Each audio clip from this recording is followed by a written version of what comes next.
You don't know everybody's story, and you never should assume anything. It really is a powerful thing, but that's what the meaningful connection then becomes because it's something you least expect. Funny thing is that's why it has maybe internally, Tom, looked like it's so difficult for us to acquire new clients is because there has to be. I'm glad we recognized recently that, people we work with, two requirements: they have to be smart and spiritual so they can play this game with us, right? There's a lot of meaning behind it. In order to play that game, you have to kind of be open to doing that. You don't have to know how to do it, but you have to be open to doing that. And that has been the key. And that's why a lot of the superficial ways we've gone about things have frustrated us because we know what we can do for people and we know and then we come about it in a very superficial way, whether it's, I'm just going to throw some things out there, like, social media advertising or, email campaigns and things like that. And we get frustrated because we're like, wow, it might work, but not the way we want it to and not with the people we want it to do. And then it's like, there's a reason because we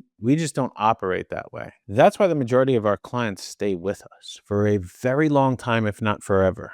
Right? It's because there's so much deeper meaning to it. And it's funny, back when I owned my financial planning firm, my real mission was building a multi-family office. If you don't know what a family office is, that's where a financial advisor, a financial planner handles everything for one family. That's what a family office is. Like, imagine if Elon Musk had one team that handled all of his finance. They're the only client that one team would have. That's all they'd need to do. A multifamily office is where you have a certain amount. And I was building a 24 multifamily office. I had hundreds, thousands of clients, and I was narrowing them down to like these 24 that I wanted to spend the rest of my life with. And the goal was at 2034. Okay, that was the date that I was going to eliminate everybody but the 24. And the thing is everybody who I had chosen up to that point, it wasn't about their wealth. It wasn't about the amount of problems that they needed. It was about the meaningfulness that we had when we spent the massive amount of time together. And lucky enough that I was able to guide them towards generating a shit ton of wealth. But that wasn't